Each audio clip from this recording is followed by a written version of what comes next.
बच्चों, आप सबका हमारे इस ऑनलाइन एजुकेशन के प्लेटफॉर्म पर हार्दिक अभिनंदन है, हार्दिक स्वागत है।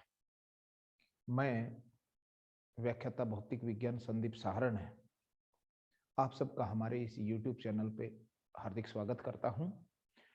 मैं आज आपको एक नए टॉपिक से रूबरू कराऊंगा जो लगभग सभी कंपटीशन एग्जाम, चाहे वो किसी भी लेवल का एग्जाम हो, चाहे वो आपका नीट का हो, चाहे वो आपका आईआईटी लेवल से हो या फर्स्ट ग्रेड हो, सेकंड ग्रेड हो, लैब असिस्टेंट हो, 12th क्लास हो, सीबीएसई बोर्ड हो या आरबीएसई बोर्ड हो, सब में इस टॉपिक की बड़ी महत्ता है।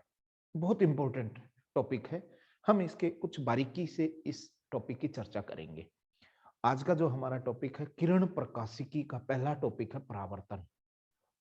परावर्तन क्या घटना है कि कोई भी एक ऐसा अंतर पृष्ठ जो दो माध्यमों को अलग अलग करता हो, और उस पृष्ठ अंतर पृष्ठ जो मैंने इस डायग्राम को आप देखें, एक्स एक्स डैश जो ये है, ये अंतर पृष्ठ है। एक माध्यम ऊपर है, एक माध्यम नीचे है। तो ये एक ऐसा पृष्ठ है जिसका एक भाग परावर्तक है, ऊपर वाला भाग परावर्तक है और नीचे वाला अपरावर्तक है। तो जब कोई भी प्रकाश की किरण, ये है P से Q, ये प्रकाश की किरण जिसका नाम होता है आपतित किरण, इसको बोलते हैं आपतित किरण। जब आपतित किरण इस पृष्ठ पर आपतित की जाएगी, डाली जाएगी, तो ये इस पृष्ठ की सतह से टकराकर पुनः उसी माध्यम में लौट आती है और इस किरण को बोलते हैं परावर्तित परावर्तित किरण। यानी अगर आप देखें तो वास्तव में घटना क्या हुई है? घटना ये हुई है कि जब कोई प्रकाश की किरण किसी भी परावर्तक पृष्ठ पर आपतित की जाए, उस पर डाली जाए, तो उस सतह से टकराकर पुनः उसी माध्यम में लौट आती है। यानी माध्यम परिवर्तित किए बिना अपने पथ से विचलित हुई है ये। तो इस घटना को हम क्या बोलते हैं? इस घटना को बोलते हैं परावर्तन। तो ध्यान रखना है कि ये एक प्रकाश की घटना है कि जब प्रकाश किसी परावर्तक पृष्ठ पर डाला जाए, आपतित किया जाए, तो वो वापस उसी माध्यम में लौट आता है। तो इस घटना को हम बोलते हैं परावर्तन। जो प्रकाश की किरण आपतित की गई है, डाली गई है, उसको बोलते हैं आपतित प्रकाश की किरण, और जो हमें टकराने के बाद मिली है उसी माध्यम में, उसको बोलते हैं परावर्तित किरण। ये अभिलंब है, ये जो हमारा अंतर पृष्ठ होता है इसके साथ 90 डिग्री का कोण बनाता है ये, इसलिए इसका जो नाम होता है वो होता है अभिलंब। ये ध्यान रखना है। क्या नाम होता है इसका? अभिलंब, नॉर्मल बोलते हैं। अब इंपॉर्टेंट बात है कि दो कोण का जिक्र करेंगे हम, एक आपतन कोण, एक परावर्तन कोण। आपतन कोण ये I है, परावर्तन कोण R है। सबसे मेन चीज जो सामान्य रूप से गलती होती है बच्चों से, वो ये गलती होती है कि ये जो दोनों कोण हैं, आपतन कोण या परावर्तन कोण, ये दोनों के दोनों अभिलंब के साथ बने होते हैं। ये इंपॉर्टेंट बात है। जब आपतित प्रकाश की किरण अभिलंब के साथ जो कोण बनाएगी वो हो गया आपतन कोण, और जब परावर्तित प्रकाश की किरण अभिलंब के साथ जो कोण बनाएगी वो हो गया आपका परावर्तन कोण। इस घटना में क्या होता है? इस घटना में पहली चीज ये ध्यान रखनी है आपको कि माध्यम नहीं बदला, इसने माध्यम नहीं बदला, तो प्रकाश का वेग कोमा आवृत्ति और तरंग दैर्ध्य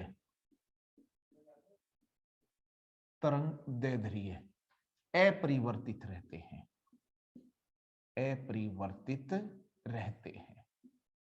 इसका यह मतलब हुआ कि जब माध्यम ही नहीं बदला, तो एक माध्यम में तो वेग एक जैसा होगा इसका, तो वेग एक जैसा है तो आवृत्ति एक जैसी है, और इसकी आप इंपॉर्टेंट चीज है कि तरंग दैर्ध्य ये सारी की सारी अपरिवर्तित रहती है, इनके मान में कोई भी परिवर्तन नहीं होता। अब इसके बाद चलती है परावर्तन के प्रकार। हम छोटी क्लास में भी पढ़ चुके हैं कि परावर्तन मुख्यतः दो प्रकार का होता है। एक तो नियमित परावर्तन होता है और एक हमारा होता है अनियमित, डिफ्यूज्ड रिफ्लेक्शन बोलते हैं।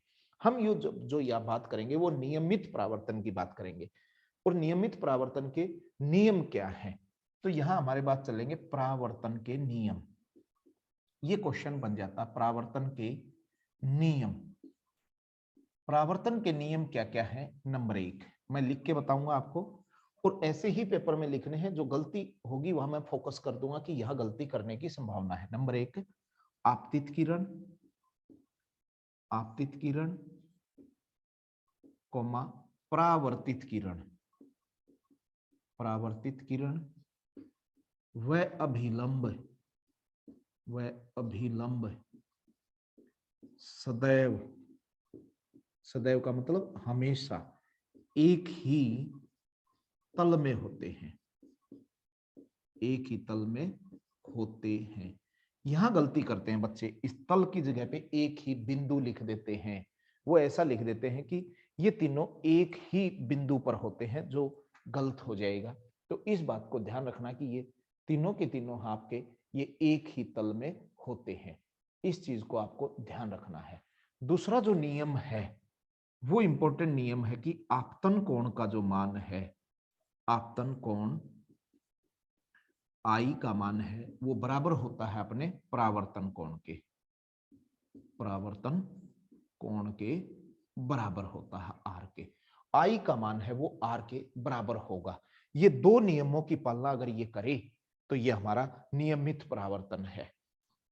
इस बात का विशेष ध्यान रखना है कि हमारे पास जो परावर्तन की घटना है, परावर्तन की घटना का मतलब हुआ कि जो लाइट है हमने इस परावर्तक पृष्ठ पर आपतित की है तो वापस उसी माध्यम में लौट के आएगी।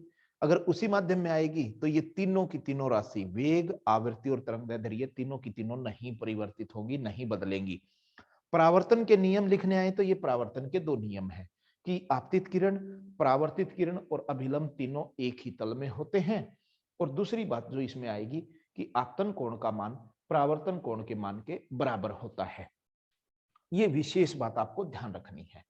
एक बात और मैं यहां आपको क्लियर कर देता हूं कि इस घटना में अगर ये वैल्यू है, ये आपका परावर्तक पृष्ठ है, अगर प्रकाश की किरण लंबवत इसके ऊपर डाल दी जाए, 90 डिग्री पे डाली है, इसका मतलब जब अभिलंब खींचोगे तो उसके तो ये समानांतर है, यानी आई का मान क्या हो गया 0, तो आर का मान भी क्या होगा 0। इसका मतलब हुआ कि जब भी प्रकाश की किरण किसी परावर्तक पृष्ठ के लंबवत डाली जाती है तो वापिस उसी माध्यम में वो क्या आ जाएगी, रिट्रेस देयर पाथ, उसी पाथ को फॉलो करके वापिस उसी माध्यम में लौट आएगी। यानी आई का मान अगर 0 है तो आर का मान भी 0 होगा। ये बात आपको ध्यान रखनी है। अब परावर्तन की घटना मुख्यतः जिस यंत्रों में होती है, कि जिन युक्तियों में होती है, वो होते हैं हमारे दर्पण। कौन होते हैं? दर्पण। हम इस टॉपिक को यहां पढ़ने की कोशिश करेंगे कि मिरर क्या होते हैं, दर्पण। दर्पण एक ऐसे यंत्र है, प्रकाशिक यंत्र है, जिनका एक भाग परावर्तक होता है, जो चिकना भाग होता है, जिससे प्रकाश की किरणें रिफ्लेक्ट होके आती हैं। तो हम दर्पण भी मुख्य रूप से हमारे दो प्रकार के हैं। नंबर 1 समतल दर्पण, समतल दर्पण, और दूसरे होते हैं हमारे गोलीय दर्पण। दूसरे कौन से हो जाएंगे? गोलीय दर्पण। और फिर गोलीय दर्पण के जब भाग पढ़ेंगे वो भी दो भाग हो जाएंगे। गोलीय दर्पण खुद दो भागों में टूट जाएगा। एक हो जाएगा आपका उत्तल दर्पण, उत्तल, और एक हो जाएगा अवतल, अवतल दर्पण, उत्तल दर्पण। ये इस तरीके से इनका क्रम होगा। हम जो पहले पढ़ेंगे वो समतल दर्पण को पढ़ना चाहेंगे कि समतल दर्पण है क्या, समतल दर्पण में कैसी घटनाएं घटेंगी, उसके बारे में हम यहाँ अध्ययन करेंगे। आप इसका एक बार स्क्रीनशॉट ले लें।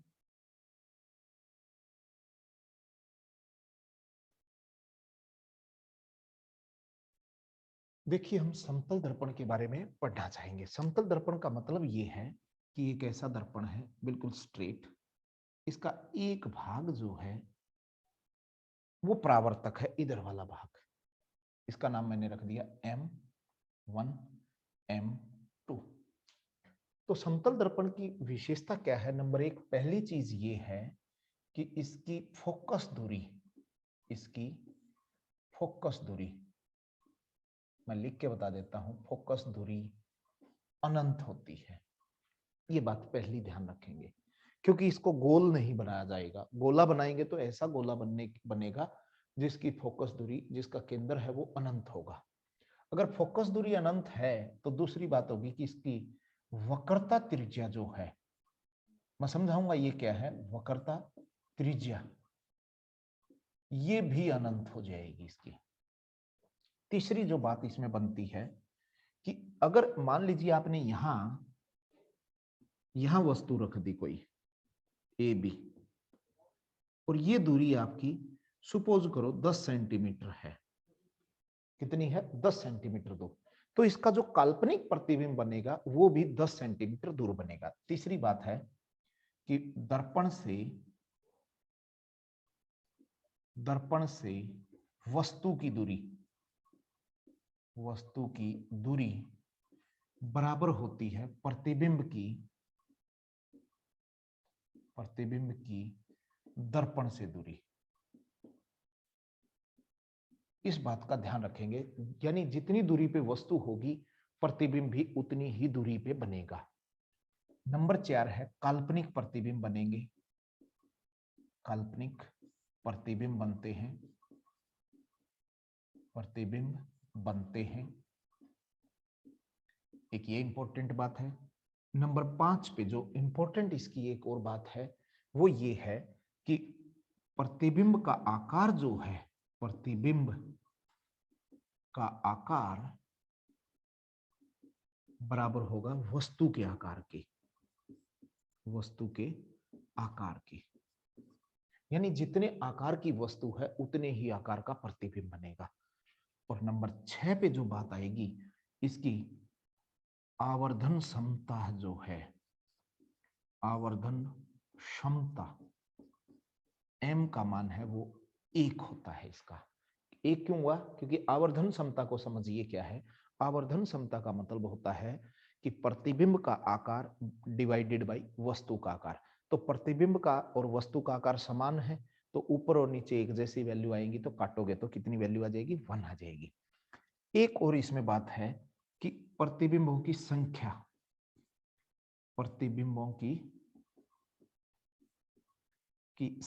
कितनी होगी। ये बड़ा अच्छा क्वेश्चन बनता है कि प्रतिबिंब की संख्या कैसे होंगी। दो प्रतिबिंब दर्पण लिए हमने, समतल दर्पण किसी कोण पे रखे हुए हैं। तो हम क्या लिखेंगे?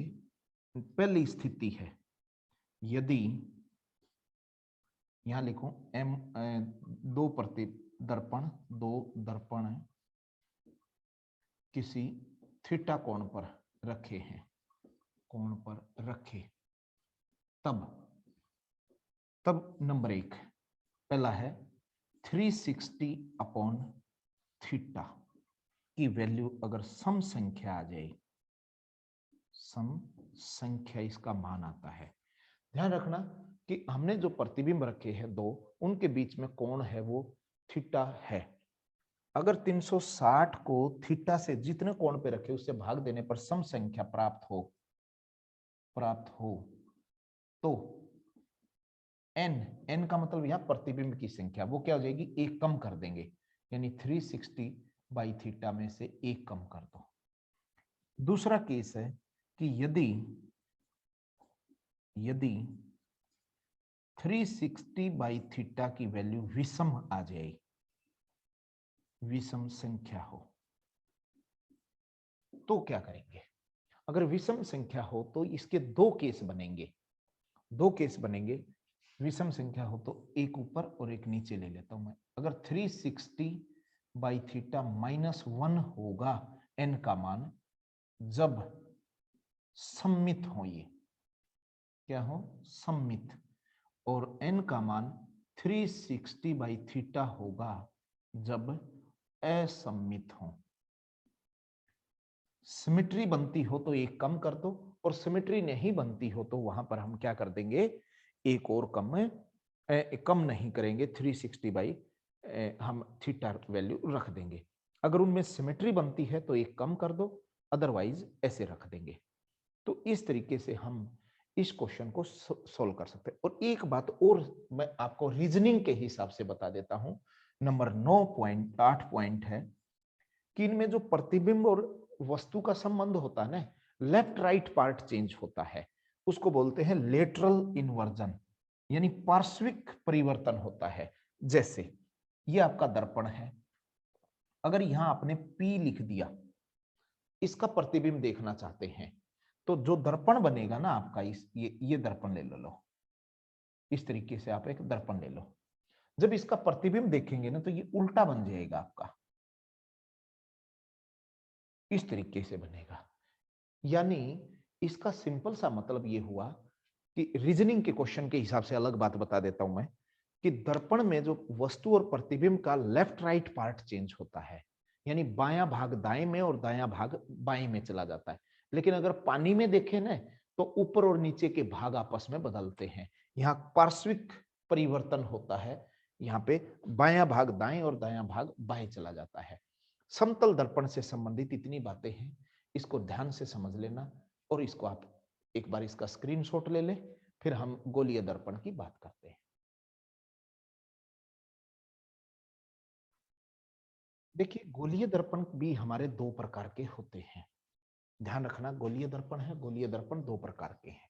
एक ऐसे दर्पण होंगे जिनकी स्ट्रक्चर ऐसी हो, ये भाग है ऐसे बन जाए, और एक ऐसे दर्पण होते हैं जिसका अंदर वाला भाग ऐसे होता है।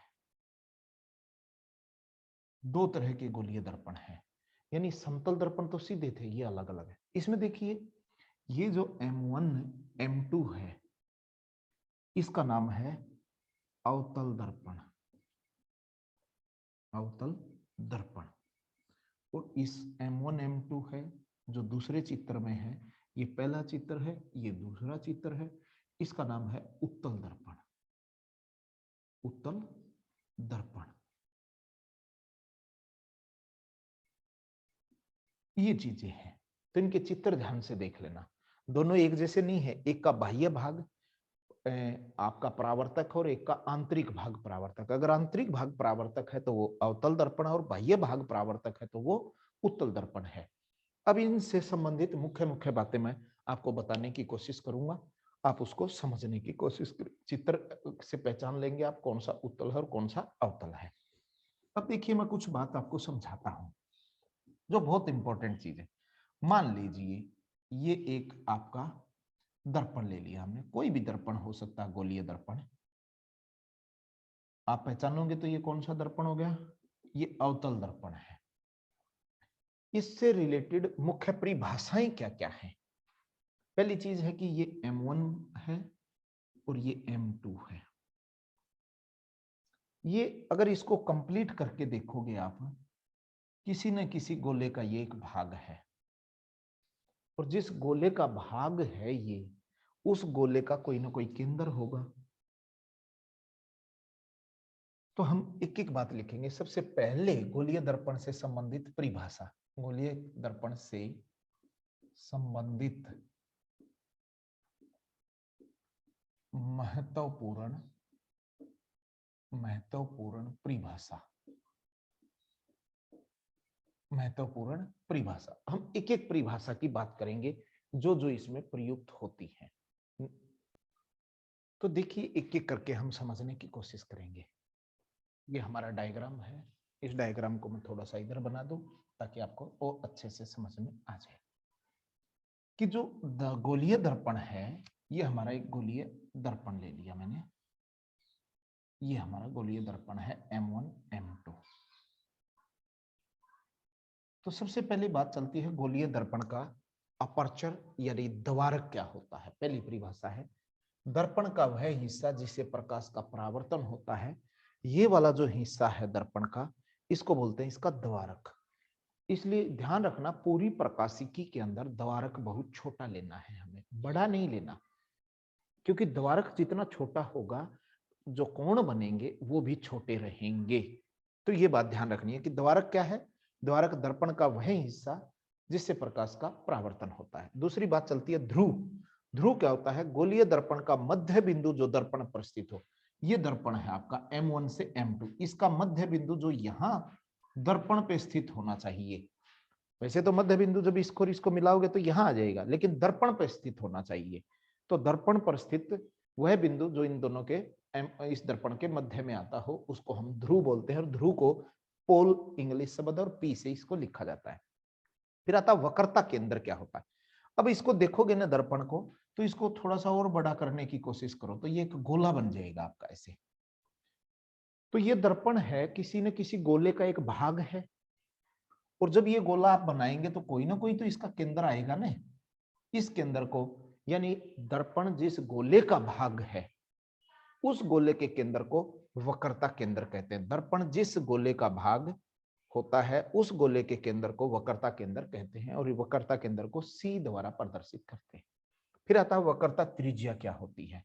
वक्रता केंद्र और ध्रुव के मध्य की दूरी को, ये आपका सी है, ये पी है, इन दोनों को मिला दो, ये जो दूरी है ये आर होती है, वक्रता त्रिज्या बोलते हैं इसको, आर द्वारा प्रदर्शित करते हैं। सी और पी के बीच की दूरी जो है इसको हमने कैपिटल आर से लिख दिया। उसके बाद आती है मुख्य अक्ष क्या है। देखिए यहां एक शब्द लिखा हमने, रेखा, यानी वक्रता केंद्र और ध्रुव को मिलाने वाली रेखा। ये वक्रता केंद्र है, ये ध्रुव है, इन दोनों के बीच की अगर दूरी हो वो तो जाएगी वक्रता त्रिज्या। लेकिन इन दोनों को मिलाने वाली रेखा, रेखा का मतलब हो गया कि वो दोनों दिशाओं में बढ़ा ही जा सकती है, ऐसे बढ़ा सकते हैं इसको। जब ये दोनों दिशाओं में बढ़ जाएगी तो इसका नाम हो गया मुख्य अक्ष। इसका नाम क्या हो जाएगा, ये है आपकी मुख्य अक्ष। मुख्य अक्ष, तो मुख्य अक्ष क्या है कि वक्रता केंद्र और ध्रुव को मिलाने वाली रेखा। फिर आता है मुख्य फोकस क्या होता है। मुख्य फोकस बिल्कुल सिंपल सी चीज है, जब भी प्रकाश की किरणें आए, जो आपतित प्रकाश की किरणें हैं, अगर वो मुख्य अक्ष के समानांतर आ जाएं, जैसे ये मुख्य अक्ष के समानांतर आई, जैसे ही मुख्य अक्ष के समानांतर आएंगी तो इस दर्पण के द्वारा वो परावर्तित होंगी। परावर्तित होने के बाद वो जिस मुख्य अक्ष को जिस बिंदु पर काट दें वो बिंदु आपका मुख्य फोकस होगा। इसको कैपिटल एफ से लिखते हैं। यानी मुख्य अक्ष के समानांतर आने वाली प्रकाश की किरणें जब परावर्तन के उपरांत मुख्य अक्ष को जिस बिंदु पर काट दें या काटती हुई प्रतीत हो जाएं, या तो ये काट दें, ऐसा भी तो हो सकता है ना कि वे काटती हुई प्रतीत हो, एक्चुअल में ना काटे, तो जहां काटती हुई दिखाई दे या काट ही दे तो उस बिंदु को मुख्य फोकस कहते हैं। एक आता है फिर फोकस दूरी क्या होती है। फोकस दूरी होती है इस एफ और पी के बीच की दूरी को फोकस दूरी बोलते हैं। यानी मुख्य फोकस और ध्रुव के बीच की दूरी को मुख्य फोकस और ध्रुव के बीच की दूरी को फोकस दूरी कहते हैं। ये कुछ महत्वपूर्ण परिभाषाएं थी, इसका आप एक बार स्क्रीनशॉट ले लें ताकि पेपर में कभी पूछ लें तो ये लिख सकते हैं आप आराम से। देखिए अब हम दर्पण के लिए एक अच्छा रिलेशन जो कई बार पेपर में पूछते हैं, या आरबीएससी बोर्ड की तो एक विशेषता पता नहीं क्या रही है कि इस पे तो न्यूमेरिकल पूछता ही है। तो सबसे पहले हम ये प्रूफ करेंगे कि आर और एफ के बीच में संबंध क्या है। हम जानते हैं कि आर है ये वक्रता त्रिज्या है और एफ है फोकस दूरी है।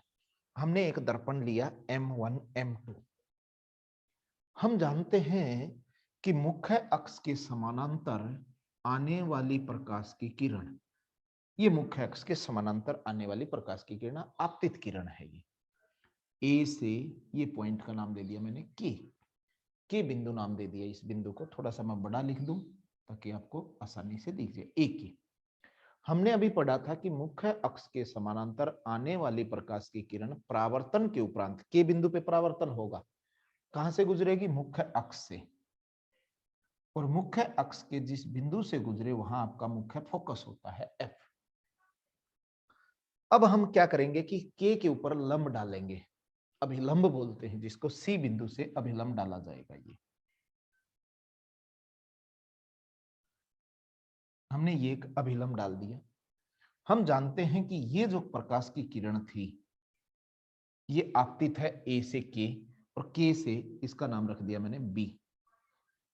आपतित किरण अभिलंब के साथ, क्योंकि ये तो आपका अभिलंब हो गया, ये अभिलंब है, ये के पॉइंट है, तो ये कोण तो हो गया आई कोण, और ये वाला कोण हो गया आपका आर कोण।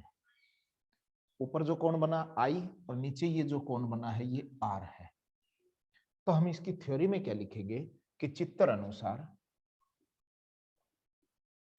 चित्र अनुसार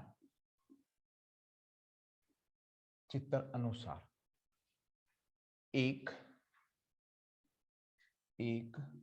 अवतल दर्पण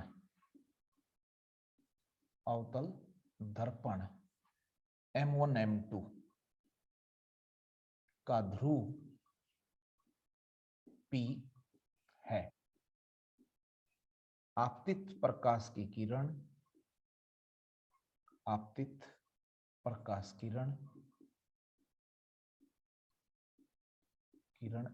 के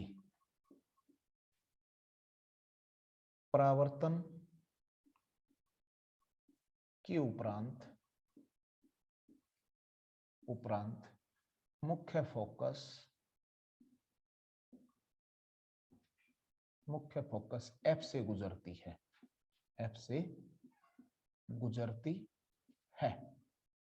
मुख्य फोकस F से गुजरती है। यहां हम C वक्रता त्रिज्या है या वक्रता केंद्र है। तब आप देखेंगे C से P R के बराबर हो जाएगा और F से P की जो दूरी है वो मुख्य फोकस हो जाएंगी। अब हमें इसको सिद्ध करके दिखाना, इनके बीच संबंध स्थापित करना है। तो हम क्या करेंगे, चित्र से कोण AKC बराबर है CKF, कोण CKF। और कारण बताएंगे इसका। ये कोण और ये कोण दोनों बराबर हो जाएंगे। क्यों? परावर्तन नियम है। यहां लिख देंगे हम परावर्तन नियम से।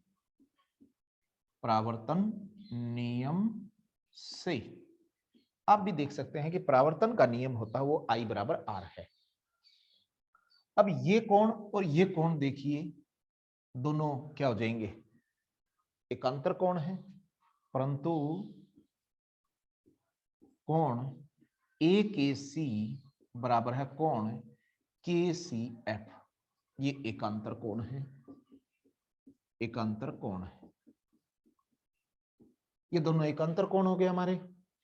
अब जब दोनों एकांतर कोण हैं तो ये भी बराबर हो गए, और यहां से I और R बराबर हैं तो ये दोनों कोण भी क्या हो जाएंगे। अतः जो हमारे कोण है AKC और दूसरा हो गया हमारा CKF, या ये कह लो CKF कोण और KCF,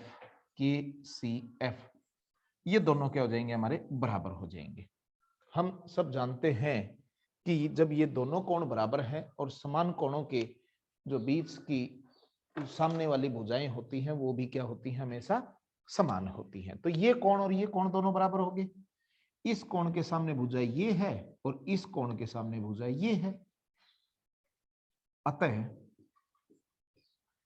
CF का मान है जो वो FK के बराबर हो जाएगा। FK क्यों लिखेंगे, समान कोणों के सामने वाली भुजा समान होती है। तो यहां से हमें पता लग गया CK का मान FK के बराबर हो गया। कारण मैंने बता दिया, क्योंकि ये दो कोण समान हैं, ये कोण और ये कोण समान है, तो इसके सामने वाली भुजा ये है और इसके सामने वाली भुजा ये है।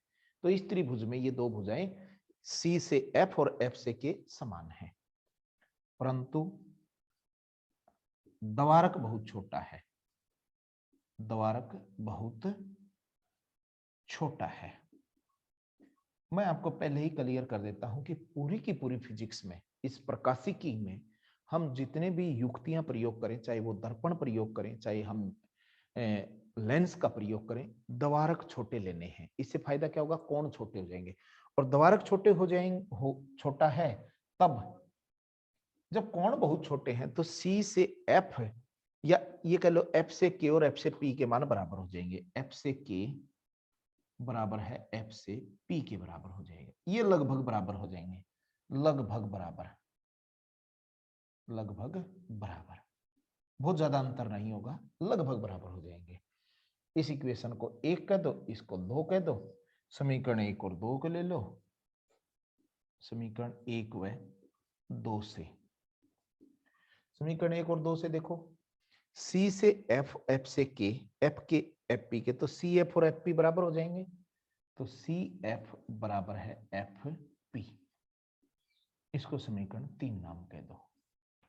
समीकरण 3 कहते ही हम यहां यूज कर लेंगे चित्र से, चित्र से, चित्र से देखिए, सी से पी किसके बराबर हो गया, सी से एफ प्लस एफ से पी, और समीकरण 3 से एफ पी का मान है या सी एफ का मान है, रख सकते हैं।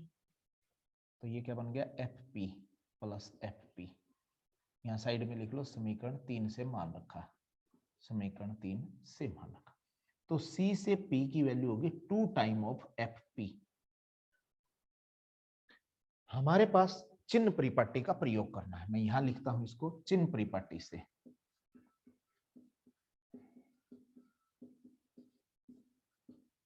चिन्ह परिपाटी से, जिसको बोलते हैं साइन कन्वेंशन। देखिए मैं चिन्ह परिपाटी आपको बोल के बता देता हूं क्या होती है। सबसे पहली बात ये ध्यान रखनी है कि चिन्ह परिपाटी में कि जितनी भी दूरियां मापी जाएंगी वो ध्रुव से मापी जाएंगी, यानी all distance are measured from pole. सभी दूरियां दर्पण के ध्रुव से मापी जाएंगी, इस पी बिंदु से मापी जाएंगी। दूसरी चीज है, आपतित किरण की दिशा में ली गई दूरियां या मापी गई दूरियां धनात्मक और आपतित किरण के विपरीत दिशा में मापी गई दूरियां ऋणात्मक होती हैं। अब आप यहां खड़े हैं, पी से एफ की दूरी माप के देखो, ये दूरी, तो ये क्या है, P से इधर आए हैं, आपतित किरण उधर जा रही है, तो माइनस का F, और P से C की दूरी मापनी है आपको, तो ये क्या हो जाएगी, माइनस R, क्योंकि ये भी तो उल्टी दिशा में है। तो यहां क्या लिख दूंगा मैं, FP बराबर है माइनस का F और CP बराबर है माइनस का R। यहां रख दे, समीकरण 4 कह दो, तो समीकरण 4 में मान रखने पर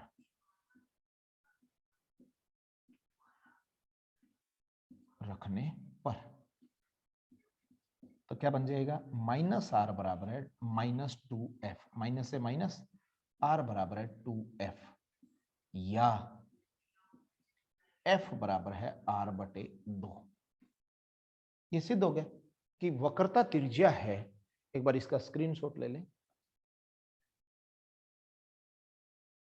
तो यहां देखिए कि हमें यह पता लग गया कि कोई भी गोलीय दर्पण है, उसकी वक्रता त्रिज्या है, उसकी फोकस दूरी का 2 गुना होता है, यानी R का मान F से 2 गुना होता है। उल्टा कर लो कि F का मान वक्रता त्रिज्या का आधा होता है। इस पे न्यूमेरिकल पूछ लेते हैं, आपके न्यूमेरिकल में F दे देंगे, R का मान पूछ लेगा, R दे के F का मान पूछ लेगा। इस तरीके से हम दर्पण के लिए R और F के बीच संबंध स्थापित कर लेंगे।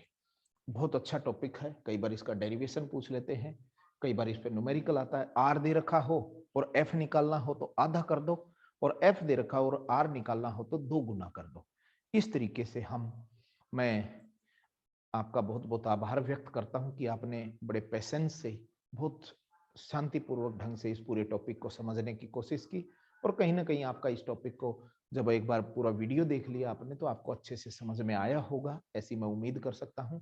फिर भी अगर कोई डाउट रहा तो एक बार फिर आप इसको दोबारा से देख लें। बहुत बहुत धन्यवाद आप सबका। हमारे इस चैनल को अगर आपको अच्छा लगा तो इसको ज्यादा से ज्यादा बच्चों को शेयर करो, सब्सक्राइब करो। धन्यवाद।